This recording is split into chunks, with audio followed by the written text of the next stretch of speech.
lorsqu'il y a une situation de conflit et qu'on est d'accord que c'est une situation de conflit, parce que parfois il y en a qui refusent, qui font du déni de conflit, qui font de la fuite en avant, qui refusent d'accepter qu'il y a un problème et de le regarder en face.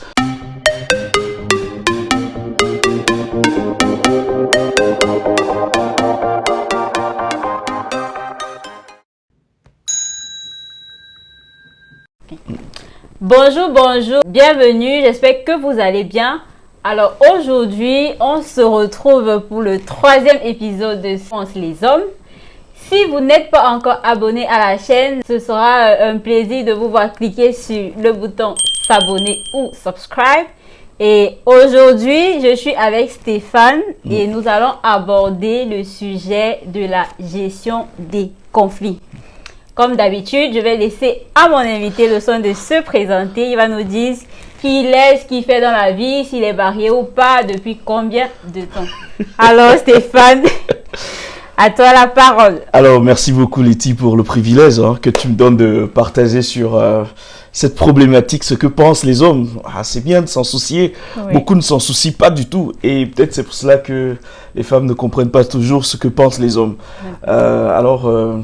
Chers télé-regardeurs, bonjour ou bonsoir, je sais pas. Je suis Stéphane Zesseux, je suis communicant. Je travaille dans la publicité digitale pour une entreprise de la place depuis quelques temps. Je suis marié. Sinon, peut-être je ne serais pas éligible à cette émission. Exactement. Donc, je suis marié, je profite des joies du mariage depuis, on va dire, presque 2 ans et demi. Okay. Je suis un jeune marié, même si ça n'a pas l'air. Merci Stéphane pour cette présentation. Et sans plus tarder, on va aborder les questions qui nous intéressent aujourd'hui. Ouais. Donc, la première question que j'ai pour toi, selon toi, quelle est la plus grande source de conflit dans le couple? Est-ce qu'il s'agit d'un manque de communication, une mauvaise communication, une différence d'éducation peut-être? Voilà, c'est quoi ton avis sur... Moi, je pense simplement que la différence, ou alors la source principale du conflit dans les couples, c'est le fait que ce soit un couple. C'est-à-dire soit le fait que ce soit 2 personnes différentes, oui. De par leur nature, un homme et une femme, dans le contexte qui est le nôtre dans tous les cas, oui. Un homme et une femme qui vivent dans 2 univers complètement différents, qui vivent dans des paradigmes complètement différents. Et à cela va s'ajouter maintenant ce que tu viens de souligner, l'éducation, oui. L'univers dans lequel les uns et les autres ont grandi depuis leur enfance, comment est-ce qu'avec les parents ça s'est géré, oui. Les frères, les sœurs, comment est-ce que les interactions se sont faites, est-ce qu'ils étaient très proches, est-ce qu'ils étaient distants, etc.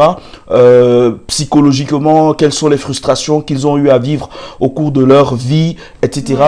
Tout cela va faire en sorte qu'on aura le résultat de la personne que je suis et exactement. Le résultat de la personne que mon épouse est. Et toutes ces différences vont devoir se mettre ensemble progressivement. Et c'est pour cela qu'on parle de mariage, de processus de mise en commun. Donc c'est un mélange de tout cela qui fait en sorte que on soit dans le conflit dans les couples. Et pour cela, moi je pense que le conflit est la raison d'être du couple. C'est-à-dire qu'on est ensemble pour être permanemment en conflit. Et c'est la capacité de dépasser ces conflits qui va faire en sorte qu'on ait un mariage qui avance ou alors qui regresse et qui va se casser à un moment donné. D'accord. On retient qu'il y a une différence. Les conflits naissent déjà parce que voilà, c'est 2 personnes complètement différentes qui ont grandi dans des environnements différents, qui se mettent ensemble. À cela va s'ajouter alors des problèmes peut-être de communication, le manque de communication, la mauvaise communication. Et on retient aussi que un conflit n'est pas forcément une mauvaise chose. Pas du tout. Un conflit n'est pas forcément une mauvaise chose. C'est le conflit qui va nous permettre, comme on dit, le fer aiguise de fer. Exactement. C'est le conflit qui va nous permettre de grandir, d'amener notre couple où Dieu veut qu'il aille. Exactement. Ok, d'accord. Exact. Le conflit est même... c'est vrai, dans certains environnements sociologiques, on dit souvent qu'il y a des femmes qui cherchent exprès le conflit dans le foyer lorsque tout semble paisible, lorsque tout semble calme. Ce n'est pas bien, tu vois. Il faut de temps en temps quelques frictions. Qui est un peu du mouvement. Exactement. C'est le mouvement qui fait avancer. Exactement. D'accord, Stéphane. La deuxième question. On dit que l'homme est le chef de la famille et donc un leader. Comment dans les conflits, ce dernier prend-il sa responsabilité de leader pour revenir à une atmosphère calme et paisible dans le foyer? Alors, un leader, c'est quoi? C'est qui? Selon la parole de Dieu, il est clair qu'un leader, c'est celui qui s'abaisse et qui lave les pieds des disciples. C'est ce que Jésus-Christ nous a montré, c'est le modèle.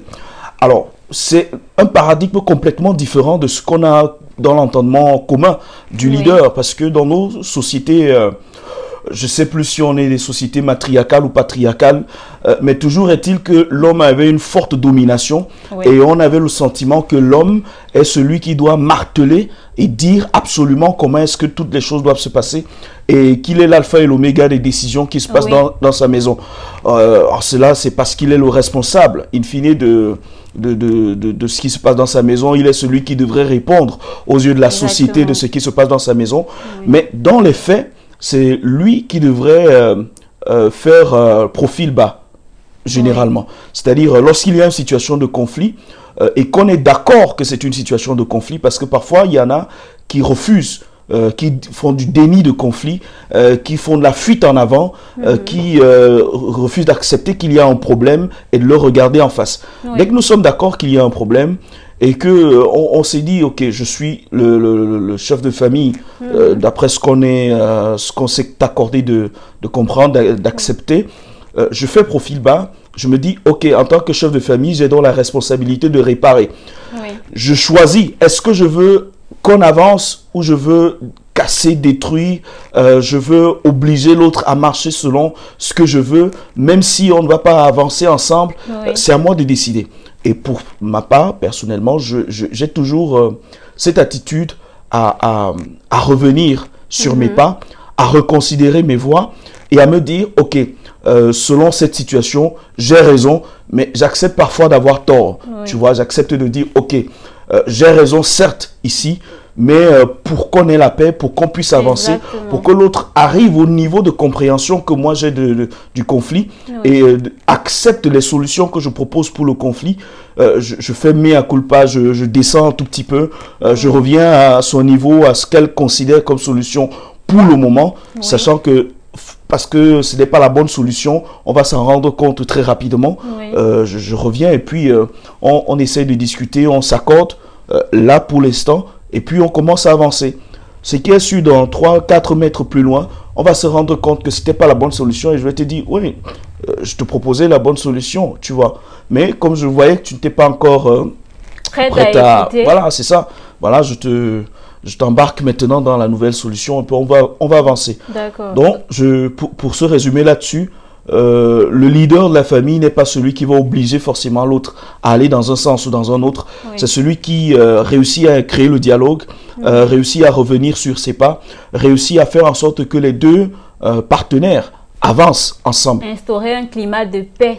Tu dis que la priorité, même si les choses ne vont pas dans le sens que je veux qu'elles aillent. Exactement. Pour le moment, faisons naître un climat de paix qui pourra même par la suite créer ou alors faire comprendre à l'autre que ce que je disais en fait c'était pour notre bien, c'était pas forcément pour te mettre mal. Exactement. Et tout. Mais voilà, de toutes les façons, on se dit que c'est pas en imposant que les choses vont forcément aller bien. Pas du tout. Donc il faut penser au bien commun, revenir sur ses pas, laisser même l'autre croire que bon là tu as raison, c'est pas grave. Oui, c'est nécessaire. De sorte que en avançant, on se rend compte que en fait, et après ça aide l'autre comprend mieux. Du coup, peut-être la prochaine fois, la personne sera mieux ouverte à écouter et à ne pas s'entêter sur un sujet précis. C'est ça.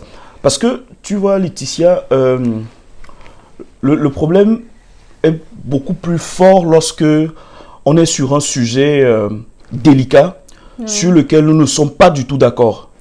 Parce que sur les sujets où on peut trouver des ententes, des accords, on peut gérer, tu vois. Mais sur des sujets cruciaux je te coupe pas, Stéphane, mais c'est l'objet de ma question suivante.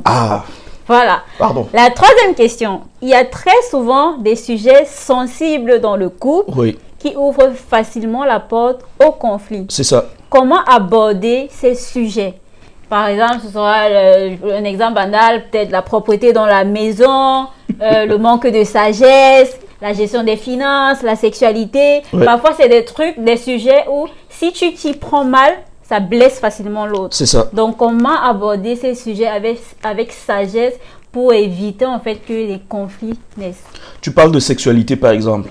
Dans le parcours de chacun, ils ont vécu, parce que la sexualité, ce n'est pas le rapport sexuel. Ouais. C'est l'ensemble de tous Les les interactions. que tu as reçues Voilà, sur le c'est sujet. tout l'univers qui tourne autour de la relation entre les deux personnes, tu vois, Oui. qui commence par les phénomènes psychologiques, la manière d'entendre un certain nombre de choses, de percevoir, tel dans sa sexualité préférerait qu'on lui offre des fleurs, Oui. ce sont des fleurs qui lui parlent beaucoup plus, tel dans sa sexualité aimerait qu'on lui apporte des services rendus régulièrement, etc. Chacun, dans la psychologie de sa sexualité et dans l'univers de sa sexualité, a des interactions, des différences. Et il faut savoir comprendre ça pour apporter à l'autre ce qui l'excite, ce qui la met à l'aise, tu vois. Oui. Ce qui fait en sorte que même derrière le rapport intime, le rapport sexuel, la procréation, ou alors le rapport par lequel la procréation arrive, Oui. pourra être plus épanoui, pourra plus à l'aise. Ce qui va préparer l'autre à ce que lorsque vous serez tous les deux dans votre intimité, Oui. elle sera plus ouverte, tu vois, à s'offrir à toi. Il y a des couples, malheureusement, où ce n'est pas toujours évident parce que les uns et les autres veulent donner à l'autre ce que eux, ils Oui, estiment exactement. être bon pour eux. tu vois. Oui. Et il n'y a pas ce dépassement qui fait en sorte que, ok, ce n'est pas bon pour moi, moi je n'y comprends absolument rien. Tu vas remarquer, par exemple, dans cette maison, il y a beaucoup de fleurs. Oui. Mais laisse-moi te dire que, personnellement, je n'y comprends rien à l'univers des fleurs. Tu vois. Mais je suis obligé de me mettre petit à petit à cette école. Oui. Tu vois, apprendre de temps en temps à en offrir à mon épouse parce que ça lui parle, ça correspond à quelque chose qui est bien pour elle, à sa sexualité. Oui. Oui. Tu vois. Ça, c'est une école, c'est un dépassement que j'apprends à faire pour lui faire plaisir. Et elle, de son côté également, ce que moi j'aime, c'est simplement être silencieux parfois, des moments où je suis calme. Et elle, pour elle, c'est incompréhensible que quelqu'un aime rester dans son coin, calme comme ça, à ne rien faire parfois. Hein. C'est-à-dire, il n'y a pas juste tu veux ton espace. Tout simplement, tu vois. veux juste ton petit coin à toi. Exactement. Et je me sens très à l'aise dans cet espace-là et tout. Et progressivement, elle apprend à se dire que, ah d'accord, ok, il n'a juste besoin que de ça. Il n'a pas forcément de problème. Non, Parce il n'y a qu'on pas est un toujours problème. là. Je sais que tu vas bien. Je sais que tu n'as pas de problème. Est-ce que tu C'est me ça. caches pas quelque chose? Exactement. Parle-moi, mais je suis ta femme et tout. Voilà. Alors que tu n'as pas forcément quelque chose à dire. Tu veux juste rester tout seul dans ton coin. Exact. Sans être Donc, dérangé. lorsqu'on est dans ces différences, lorsqu'on est dans ces problématiques, tu as parlé de la propreté. Oui. On aime à dire que les garçons sont un tout petit peu volages sur les questions de propreté. C'est discutable hein, parce que là encore, il faut définir ce que chacun entend par propreté. Ok. Mais c'est très discutable. Entendons-nous quand même sur le fait que nous ne sommes pas toujours d'accord. Nous ne sommes pas toujours au même niveau sur le sujet. Exactement. Voilà. De ce point de vue, parce que j'ai déposé le verre à tel endroit et toi tu estimes qu'on devrait le déposer à tel autre, ça commence à créer des conflits. Ouais. On ne s'entend plus à la maison. Parce que je n'ai pas déposé la vaisselle dans le lave-vaisselle après le repas du soir, etc. Tu estimes que je suis désordonné et que je ne fais pas les choses comme ça devrait être.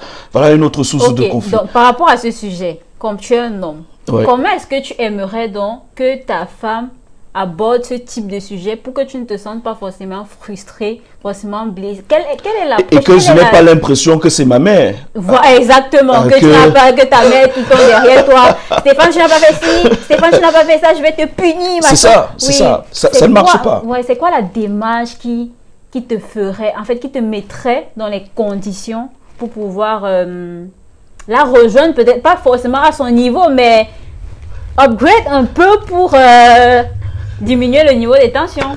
J'aimerais blaguer en disant que la meilleure chose à faire, c'est de m'épargner de tout ça. Mais plus sérieusement, disons que, parce que nous sommes un couple et que nous gérons tous les deux en commun un foyer, il faudrait qu'elle comprenne que j'ai des lacunes. Que de par mon éducation, de par mon parcours à moi, ce ne sont pas des choses qui me préoccupent. tu vois. Dans l'ensemble des choses qui m'intéressent, ça vraiment vient au tout dernier point, tu vois. Et qu'elles apprennent progressivement à relever cet aspect dans mon parcours. C'est-à-dire quoi, par exemple, j'ai déposé le verre, peut-être, je sais pas trop, sur la table, non pas dans l'évier. Oui. Elle me dit, ah mon chéri, voilà, tu as déposé le verre là où il ne fallait pas. Prochainement, il faudrait que tu le déposes ici, tu vois. Et que la deuxième fois, parce que je vais faire des erreurs plusieurs fois. Exactement. La deuxième fois, la troisième fois qu'elle me dise, ah chérie, s'il te plaît, viens un peu.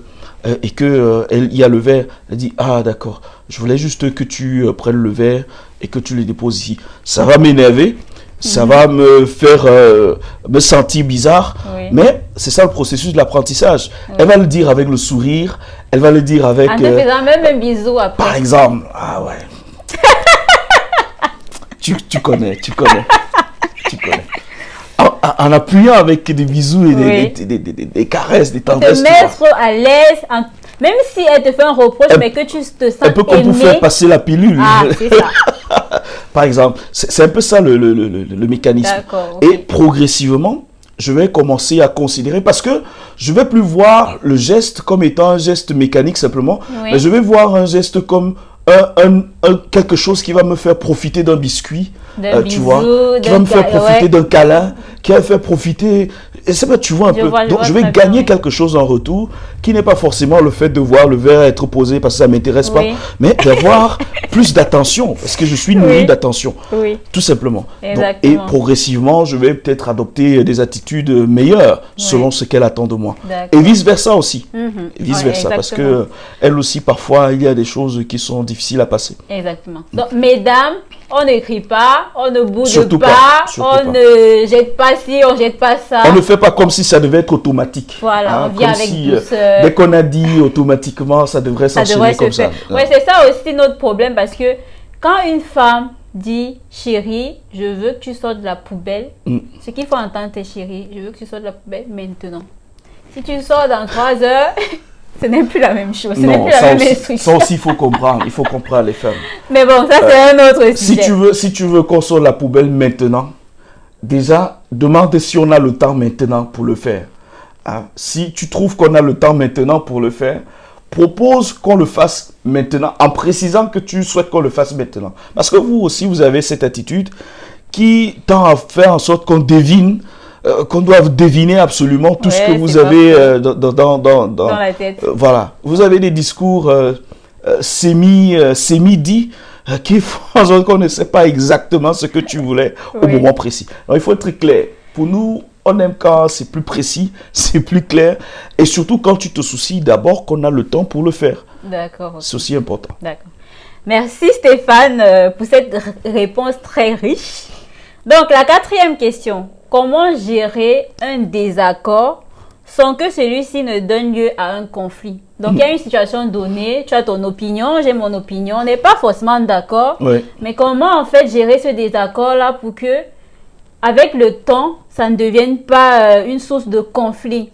Que j'accepte que, voilà, sur le sujet, on n'a pas la même pensée, on n'a pas la même opinion, mais qu'on garde quand même de l'affection, de l'amour, que la gestion quotidienne soit toujours pleine d'harmonie, pleine de bonne humeur. Je sais pas, je vais peut-être prendre quel exemple, disons peut-être sur l'éducation des enfants. Oui.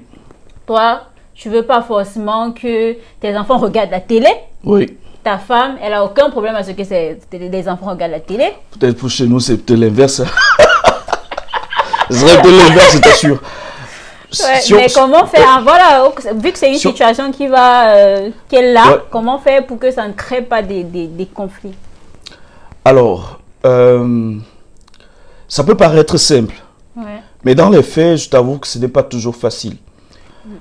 Parce que tout part de l'intérêt que chacun porte vers un certain nombre de choses. Pour elle, elle estime que laisser les enfants devant la télé pendant un certain temps surtout, ce n'est pas juste le fait de regarder la télé, mais de les laisser pendant un certain temps regarder la télé, c'est nuisible, c'est préjudiciable, tu vois. Par contre, de l'autre côté, moi, je vais me soucier de ce qu'ils regardent, la qualité de ce qu'ils regardent, en se disant que oui, mais ils peuvent regarder, mais tant qu'ils regardent des choses intéressantes, pertinentes, qui participent à leur éducation, il n'y a pas de souci, tu vois.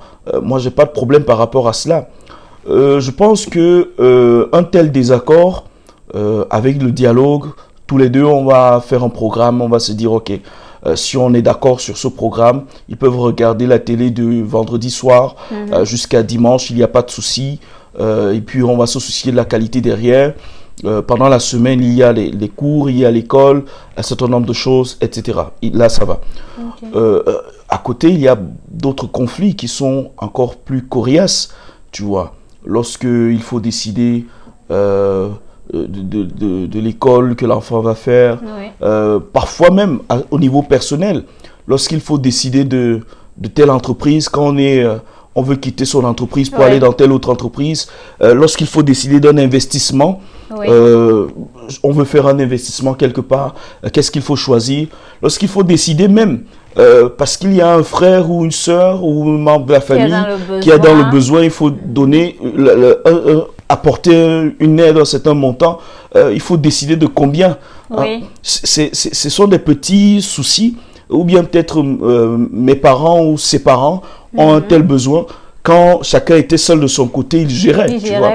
Mais maintenant que nous sommes deux, il faut que je demande ton avis et que je sois d'accord que ton avis est ce qu'on va... Ou alors, je vais intégrer ton avis dans la décision qu'on va prendre, etc. Ça peut parfois me blesser, ça peut parfois me dire, tu n'aimes peut-être pas suffisamment les gens de mon côté, voilà. Tu préfères plus les gens de ton côté, etc. Des petites situations comme ça qui peuvent devenir des conflits. Ce que nous on fait, ou alors qu'on apprend à faire, parce que c'est un processus toujours qui se bonifie, on change, on améliore, etc. On reconsidère certaines choses. C'est qu'on fait des programmes. On se dit, ok, pour tel aspect, voici ce qu'on pense pouvoir faire. On s'organise, on crée un programme, et puis on est d'accord sur le programme. Quitte à des compromis. La solution, en fait, c'est le compromis que chacun trouve satisfaction, en fait. C'est ça. C'est le compromis.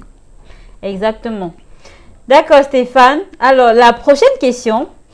Est-ce que le fait que ta femme puisse parler de vos problèmes de couple à quelqu'un, meilleur ami, parent, pasteur, est-ce que ça te dérangerait? Beaucoup. Et pourquoi? Beaucoup. Ça me dérange beaucoup. Pourquoi? Parce que moi-même, je n'en parle pas. Mais vous, les hommes, vous ne parlez jamais de toute façon. Mais oui, vous êtes comme des tiroirs, des coffres, pour tout reste à l'intérieur, tout. Mais les femmes, non, on aime s'exprimer, on aime parler. Non, ce n'est pas bien de faire ça. Bon, je suis d'accord avec toi quand même. C'est pas bien de faire ça. Il faut... Avant de parler, rassure-toi que je suis d'accord que tu en parles à telle ou telle personne. Oui, parce que c'est ta vie aussi. C'est ça, en fait. C'est ton image, c'est ta personne aussi. Si je n'en parle pas, souffre de ne pas en parler aussi, tu vois. Maintenant, si c'est un pasteur, il faudrait au préalable que je sois dans une relation de confiance vis-à-vis de ce pasteur, soit un homme ou bien une femme qui est un leader spirituel. Il faudrait que je sois d'accord. Parce que il a beau être pasteur, il a beau être leader spirituel, autre, ce n'est pas parce qu'elle est dans cette stature-là que j'ai envie de lui parler de tout mon intérieur, tu vois. Il faudrait que je sois dans une relation. Donc, ce qui serait bien de faire en tant qu'épouse, c'est de réussir à nouer une relation entre moi et la personne. Oui. De sorte que je sache un tout petit peu, ok, c'est quelqu'un à qui je peux faire confiance. Ou alors c'est quelqu'un dont les réflexions peuvent m'être utiles. Hein, c'est-à-dire, moi, dans ma position de Stéphane, j'estime que, bon, Laetitia, elle a de très bonnes idées, mais ces idées ne sont pas suffisamment intéressantes pour que je lui parle de tel ou de tel autre sujet. Je préfère garder ça pour moi. Ou alors, Laetitia, vraiment, elle est intéressante. Je pense, je ressens à l'intérieur de moi qu'elle a certainement une dose d'empathie qui peut faire en sorte que je lui partage ma situation. Et elle va le voir avec cette empathie-là, pas forcément avec l'accusation, pas forcément avec le regard tranchant, genre tu as raison, tu n'as pas raison, etc. Donc il faut créer ce climat qui fasse en sorte qu'on puisse communiquer avec cette personne. Sinon, c'est une mauvaise chose à faire. Donc, le souci, c'est pas trop qu'elle parle, mais à qui elle parle. Oui. D'accord, ok.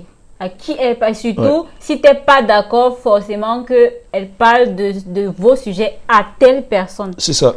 Parfois, même les sujets de prière. Je ne suis pas d'accord que... ma copine, s'il te plaît, est-ce que tu peux m'accompagner dans tel sujet qui concerne forcément votre vie amoureuse, votre intimité? Oui, même les sujets de prière, je refuse que tu donnes les sujets de prière qui concernent... non, je ne suis pas d'accord. Parce que parfois, dans certains groupes de frères, de sœurs, tu sais, on passe parfois par ces affaires de sujets de prière là pour glisser des choses et puis... le sujet de prière devient autre chose, tu vois. C'est pas toujours fiable. On reste des hommes, on reste des humains. Et voilà. Donc, il faut faire attention. Il faut vraiment faire attention à qui, sur la personne à qui tu te confies. C'est ça. D'accord, ok. La 6e question. Comment... on a un peu abordé le sujet tout à l'heure. Comment interpréter les silences des hommes? Besoin de solitude, bouderie, est-ce que vous avez des problèmes? Parce que généralement, les hommes, ils aiment rester... Tu vois, ton mari, il est enfermé dans son bureau, il est là. Ouais. Tu passes, il ne te voit pas. Tu descends, il ne te voit pas. Tu as l'impression, mais j'existe, qu'est-ce que tu fais? C'est quoi? Tu as un problème? Parle-moi. Ouais. Non, chérie, tout va bien. Mais tu es bizarre. Pourquoi tu me dis que tout va bien? Qu'est-ce qui se passe? Il n'y a pas de problème, je vais bien. C'est quoi votre problème? C'est quoi? Qu'est-ce qui se cache derrière vos silences? Alors, c'est toujours difficile de parler parce que, je te coupe pas, mais je vais dire que parfois ces silences sont source de conflit aussi. Parce que tu ne parles pas, on ne comprend pas pourquoi tu ne parles pas, et finalement, ça nous énerve qu'on ne sache pas pourquoi tu ne parles pas. Et voilà, ça donne lieu à des conflits. Donc, comment comprendre les silences des hommes? Oui, je l'ai dit que c'est difficile de parler au nom de tous les hommes. Et je voudrais reconnaître que chaque individu a sa constitution, a sa particularité. À sa manière d'être et de faire. Ce qui fait que ce qui est vrai pour Stéphane ne sera pas forcément vrai pour Auguste ou bien pour Charles, tu vois. C'est vrai. De ce point de vue, ce que je peux dire, observant un tout petit peu moi, parce que ça m'arrive très souvent aussi. Oui. Dans un premier temps, c'est des moments de réflexion. D'accord. Lorsque ça m'arrive, c'est parce qu'il y a un sujet important. Ça peut être un sujet d'ordre familial. Oui. Ça peut être un sujet, quand je dis familial, c'est au sens de mes frères, mes parents et tout le monde. D'accord, ok. Ça peut être l'ordre de notre couple. Une décision peut-être qu'il y aura à prendre dans 2 ou 3 jours.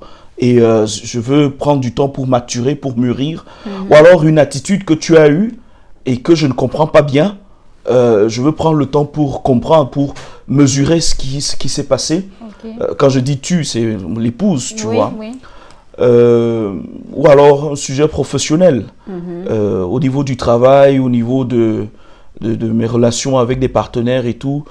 Ça ne se passe pas très bien. J'ai besoin de temps pour réfléchir. J'ai besoin de temps pour être avec moi-même, etc. Après, ça va s'accentuer dans un profil de personnalité particulière. Il y a des personnes qui sont très introverties de nature. C'est-à-dire, à cause de cette introversion, ça sera encore plus flagrant, plus criard. C'est-à-dire, peut-être ils pourront multiplier le temps d'introspection par 2, par 3 parfois, comparé à d'autres personnes qui ne vont pas prendre autant de temps à l'intérieur d'eux-mêmes. Après, lorsqu'on va traverser l'étape de ceux qui sont introvertis, il y aura des personnes qui ont vécu un certain nombre de troubles, un certain nombre de jugements vis-à-vis de leur personne, de jugements vis-à-vis de leur nature, de leur état, et qui parfois auront eu le sentiment, avec quelque chose qu'ils ont vu ou qui s'est passé, qu'il y a des scènes de leur passé qui est en train de revenir et ils ne veulent pas ça, tu vois. Ils s'enferment un tout petit peu comme dans un cocon pour essayer de lutter contre cela et à un moment donné, lorsqu'ils vont se reconstruire, ils ressortent et ils recontinuent la vie normalement. Donc c'est très souvent un moment interne, un moment d'intériorisation de ses problèmes, de sa vie, d'un certain nombre de situations, etc.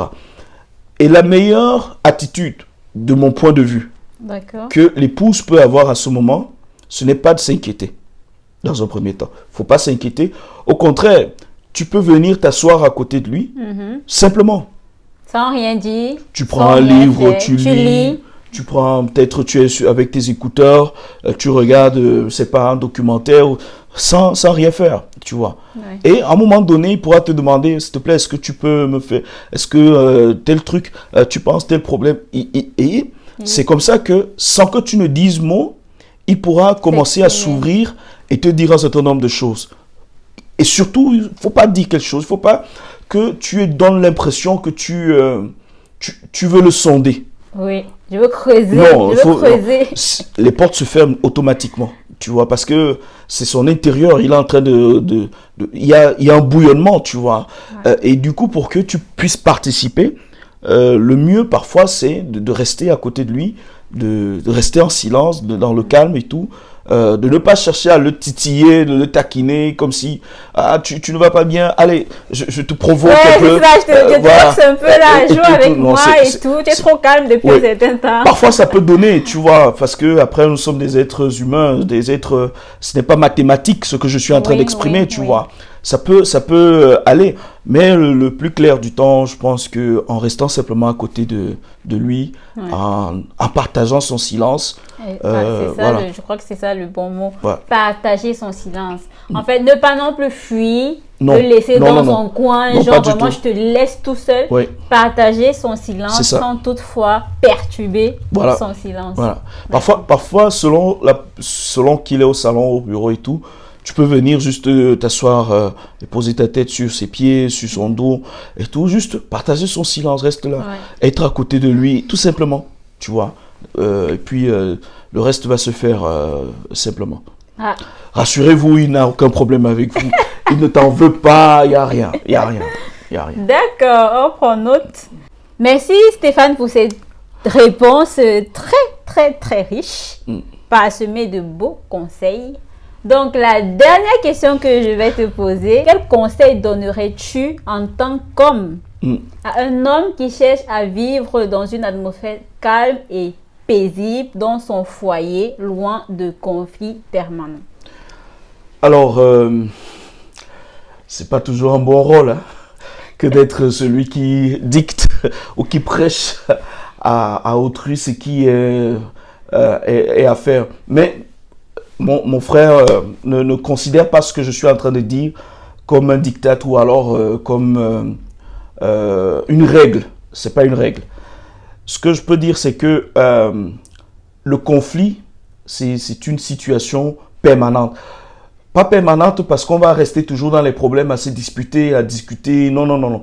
Mais c'est quelque chose qui devrait normalement arriver et qu'on doit avoir le courage d'affronter. Il faut avoir le courage de regarder les problèmes en face, de se dire, ok, on se pose et on en discute.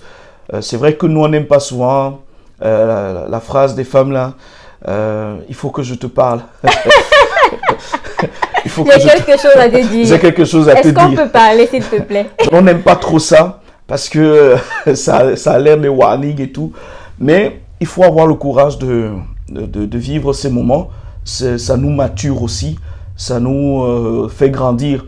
Et il faut comprendre que parfois, nos épouses ne veulent pas absolument créer les problèmes pour créer.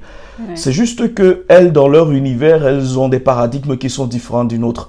Tu vois, elle peut se soucier alors que tu ne vois pas encore que le problème se pose de ce qui va se passer dans 5 ans, dans 10 ans, dans 20 ans et te dit que tu n'as pas la vision. Du coup, tu vas avoir l'impression qu'elle ne te comprend pas et tout, mais c'est son univers. Ce qui serait bien à faire pour avoir la paix, c'est de prendre le temps d'expliquer les choix, d'expliquer ce qui se passe, de prendre le temps de ramener parfois son épouse dans la réalité de ce que tu vois, de ce que tu perçois, en lui décrivant chronologiquement les événements, de sorte à ce qu'elle soit dans le même univers que toi. Parce que, comme on le sait, elles ouvrent 1000 dossiers en même temps. Exactement. Et parfois, il arrive qu'elles se perdent dans tous les dossiers qu'elles ont ouverts au même moment et ne font pas toujours le lien de ce qu'il y a à faire. C'est leur état, c'est comme ça qu'elles sont. Du coup, il faut les amener souvent en expliquant, même s'il faut expliquer 15 000 fois quelque chose que tu as déjà eu à expliquer, c'est toujours bien. Aussi, dis-toi que Dieu t'a donné la responsabilité du foyer que tu as à manager. Et que Dieu, comme il nous le dit dans sa parole, n'apporte jamais un fardeau qui soit supérieur aux forces qu'il t'a données au préalable pour pouvoir le gérer. Il n'y a aucune situation, aucun problème, aucune problématique qui soit supérieure à ce que le Seigneur t'a donné. Donc, lorsque tu vis une situation, dis-toi que Dieu t'a donné toutes les capacités nécessaires pour faire face à cela, pour transcender, pour dépasser toutes ces situations. Il faut juste trouver la force, la force déjà spirituelle dans la prière. Il faut passer du temps à prier, il faut passer du temps à lire la parole de Dieu quand c'est possible, pour justement puiser une force spirituelle qui te permette de dépasser cette situation. Aussi, un des moments qui permet de gérer les conflits et d'avoir beaucoup de paix, c'est un peu comme je disais tout à l'heure, d'avoir des moments de prière ensemble. Parce que dans les moments de prière aussi, il y a le fait qu'on soit d'accord sur notre limite. C'est-à-dire quoi, tu dis à ton épouse que je n'ai pas de solution pour telle situation actuellement, mais on va prier, on va remettre ça au Seigneur.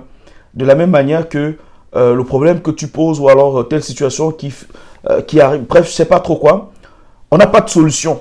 Nous sommes d'accord qu'on n'a pas de solution, mais soyons d'accord au moins ce qu'on va prier le Seigneur et faisons confiance à Dieu pour dire que, ok, Dieu est suffisamment fort et puissant pour nous apporter la solution au moment opportun.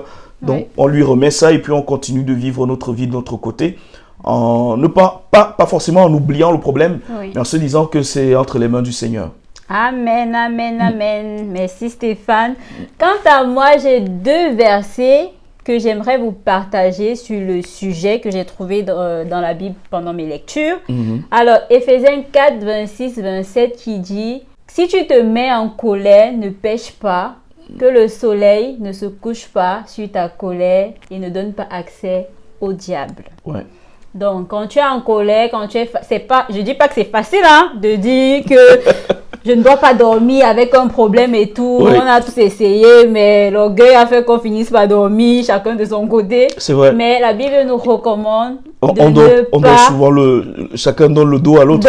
Exactement. La Bible nous recommande que le soleil ne se couche pas sur notre colère pour ne pas donner accès au diable. Le deuxième verset que j'ai, c'est Proverbe 12, verset 18 qui dit « Tel qui parle légèrement blesse comme une glaive, mais la langue des sages apporte la guérison. » Donc, faisons attention à comment nous parlons à nos conjoints, qu'on n'ait pas des mots tranchants, les mots qui font comme les couteaux là. Les mots, quand tu lances le mot, ça blesse et tout. La Bible nous recommande plutôt de parler avec sagesse parce que la langue des sages apporte la guérison. C'est comme on parlait tout à l'heure du verre et tout. Te dit de déplacer le verre avec un bisou. Ça, c'est la langue des sages qui apporte la guérison.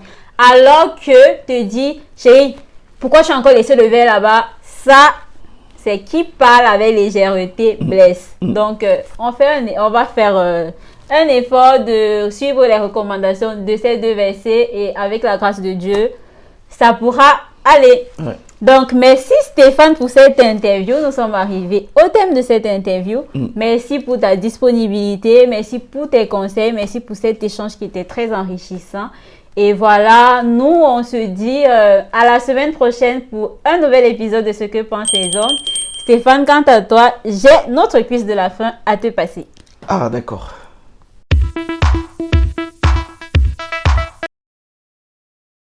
Maquillé ou naturel? Naturel. Bavard ou réservé? On peut dire les deux, parce que ça va dépendre du moment. Si on est dans un moment où on est en train de s'amuser et tout, je voudrais quand même qu'on soit en train de blaguer, on table les divers. Et puis il y a d'autres moments où vraiment on préfère qu'on soit dans le calme. Donc, ça dépend. Casanière ou non? Non, parce que je le suis déjà. Si on l'est tous les deux, ce serait pas forcément bien. Même si je préférerais qu'on passe plus de temps à l'intérieur. Mais j'aime aussi que mon épouse soit voyageante, se déplace beaucoup et c'est très bien. Orienté famille ou orienté carrière? Famille, Entreprenante ou accompagnante? les deux. Accompagnante et entreprenante parce que, comme je le disais tout à l'heure pour Bavard et Calme, c'est un peu ça. Il y a des sujets sur lesquels elle devrait prendre le lead et diriger. Et il y a des sujets sur lesquels elle devrait me permettre, me laisser de prendre le lead, me faire la place. Parce que normalement, c'est comme ça que ça devrait fonctionner. Il ne faudrait pas qu'on soit accroche-pied tout le temps. Donc, les deux, et selon les moments.